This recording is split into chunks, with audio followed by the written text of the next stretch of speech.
প্রযুক্তির মঞ্চ থেকে এবার রাজনীতির অঙ্গনে ধনকুবের ইলন মাস্ক। তিনি নাকি গঠন করতে যাচ্ছেন যুক্তরাষ্ট্রের নতুন মধ্যপন্থী রাজনৈতিক দল। এমনই ইঙ্গিত মিলেছে তার সাম্প্রতিক এক জরিপে। সেই জরিপে তিনি প্রশ্ন রাখেন, যুক্তরাষ্ট্রে এমন একটি নতুন রাজনৈতিক দল গঠনের সময় কি আসেনি যা বাস্তবে ৮০% মধ্যমপন্থী মানুষকে প্রতিনিধিত্ব করবে?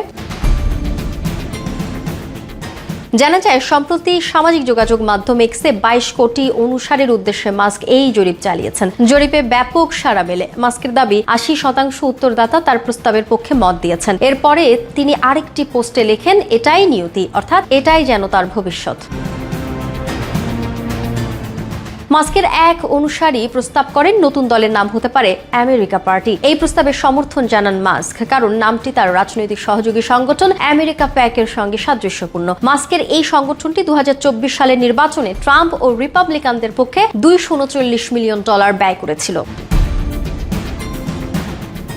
তবে নতুন রাজনৈতিক দল গঠন যুক্তরাষ্ট্রে সহজ নয়। দেশটির বিভিন্ন রাজ্যে ভিন্ন ভিন্ন শর্ত পূরণ করে ব্যালট অ্যাক্সেস পেতে হয়। তাছাড়া ডেমোক্রেট আর রিপাবলিকানদের মতো প্রতিষ্ঠিত দলের বিরুদ্ধে লড়াই করাও সহজ নয়।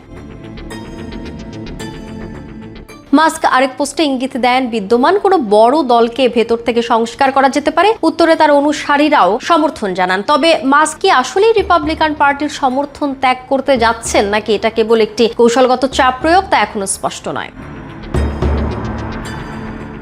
অনেকের ধারণা, মূলত ইলন মাস্কের এই উদ্যোগ ট্রাম্পের সঙ্গে সম্পর্কের অবনতির বহিঃপ্রকাশ। তবে এটি মধ্যমপন্থী ভোটারদের আকৃষ্ট করতে একটি নতুন রাজনৈতিক পরিসর তৈরির ইঙ্গিত হতে পারে, যেখানে মাস্ক নিজেকে প্রভাবশালী শক্তি হিসেবে প্রতিষ্ঠা করতে চান। মাস্ক যদি সত্যি এমন সিদ্ধান্ত নেন, তার সাবেক মিত্র প্রেসিডেন্ট ডোনাল্ড ট্রাম্পের সঙ্গে বিরোধ তীব্র রূপ নিতে যাচ্ছে বলে মনে করছেন বিশ্লেষকরা।